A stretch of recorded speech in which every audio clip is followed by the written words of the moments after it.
તો નમસ્કાર ગુજરાત, સ્વાગત છે આપનું ફરી આજના તાજા હવામાન સમાચારની અંદર। તો આજે આપણે વાત કરવાની છે આજના હવામાન વિશે અને આવનારા 5 દિવસની અંદર હવામાન વિભાગ દ્વારા જે વરસાદની આગાહી કરવામાં આવી છે તે કયા કયા જિલ્લાની અંદર વરસાદ પડવાનો છે અને શું દરિયાની અંદર હલચલ જોવા મળી છે તે સંપૂર્ણ માહિતી આ વિડીયોની અંદર આપણે મેળવીશું।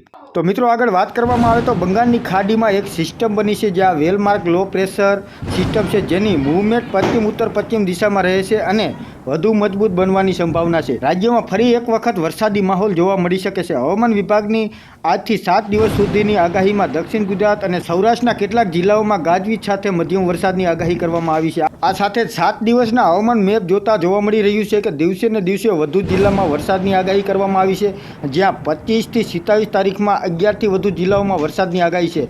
હવામાન વિભાગના ડાયરેક્ટર A.K. દાસે રાજ્યમાં વરસાદ અને કઈ સિસ્ટમને લીધે રાજ્યમાં વરસાદની સંભાવના વ્યક્ત કરવામાં આવી છે તેની માહિતી આપી છે। મિત્રો, હવામાન વિભાગના ડાયરેક્ટરે જણાવ્યા મુજબ એક અપર એક સાયક્લોનિક સર્ક્યુલેશન ઉત્તર પશ્ચિમ રાજસ્થાન અને આસપાસના વિસ્તારોમાં છે અને એક ટ્રફ લાઇન તરીકે પશ્ચિમ ક્ષેત્રમાં છે। દક્ષિણ ગુજરાત અને સૌરાષ્ટ્રના કેટલાક જિલ્લામાં વરસાદની આગાહી છે।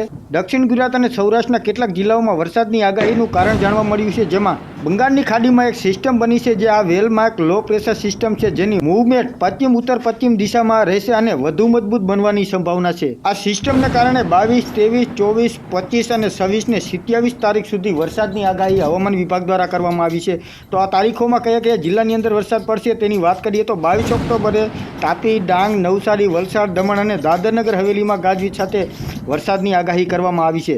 તેમાં 23 તારીખની વાત કરીએ તો તાપી, ડાંગ, નવસારી, વલસાડ, દમણ અને દાદરનગર હવેલીમાં ભારે વરસાદની આગાહી કરવામાં આવી છે, જ્યારે 24 ઓક્ટોબર તાપી, ડાંગ, નવસારી, વલસાડ, દમણ અને દાદરનગર હવેલીમાં ગાજવીજ સાથે વરસાદની આગાહી કરવામાં આવી છે અને 25 ઓક્ટોબર ગીર સોમનાથ, અમરેલી, ભાવનગર, ભરૂચ, છોટાઉદેપુર, નર્મદા, સુરત, તાપી, ડાંગ, નવસારી, વલસાડ, દમણ અને દાદરનગર હવેલીમાં ગાજવીજ સાથે વરસાદની આગાહી કરવામાં આવી છે, જ્યારે 26 ઓક્ટોબરના રોજ ગીર સોમનાથ, અમરેલી, ભાવનગર, દાહોદ, પંચમહાલ, વડોદરા, ભરૂચ, છોટાઉદેપુર, નર્મદા, સુરત, તાપી, ડાંગ, નવસારી, વલસાડ અને દમણ દાદરનગર હવેલીમાં ગાજવીજ સાથે વરસાદની આગાહી કરવામાં આવી છે, જ્યારે 27 ઓક્ટોબરના રોજ જૂનાગઢ, ગીર સોમનાથ, અમરેલી, ભાવનગર, દાહોદ, પંચમહાલ, વડોદરા, ભરૂચ, છોટાઉદેપુર, નર્મદા, સુરત, તાપી, ડાંગ, નવસારી, વલસાડ, દમણ અને દાદરનગર હવેલીમાં ભારે વરસાદની આગાહી કરવામાં આવી છે। મિત્રો, ચોમાસાએ વિદાય લીધી, શિયાળો આવી ગયો, પરંતુ મેઘરાજા ગુજરાત છોડવાનું નામ નથી લઈ રહ્યા અને આગાહીકાર આંબાલાલ પટેલે પણ ફરીવાર એક વરસાદની ચેતવણી આપી છે। ઓક્ટોબરના અંત અને નવેમ્બરની શરૂઆતમાં જ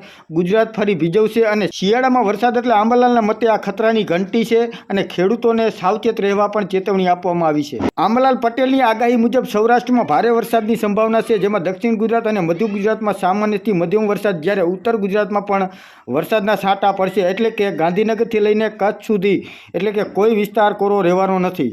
શિયાળામાં વરસાદનો અર્થ એ છે કે ઠંડીનો ચમકારો વધશે, પરંતુ ખેડૂતો માટે આ આફત બની શકે છે અને ખેડૂતોને અત્યારે શિયાળુ પાકનું વાવેતર ચાલુ છે, જેમાં જીરું, ઘઉંની વાવણી ચાલુ છે અને અચાનક વરસાદથી પાક નુકસાનનો ભોગ બની શકે છે અને ખાસ કરીને સૌરાષ્ટ્રમાં જ્યાં ભારે વરસાદની આગાહી છે ત્યાં ખેડૂતોની ચિંતામાં વધારો થયો છે। મિત્રો, આંબાલાલ પટેલની આગાહી ગુજરાત માટે કોઈ નવી નથી, પરંતુ આ વખતે શિયાળામાં વરસાદની આ ઘટના ખેડૂતો અને વહીવટ તંત્રને સતર્ક કરી રહ્યું છે અને શું આ વરસાદ રાહત બનશે કે આફત?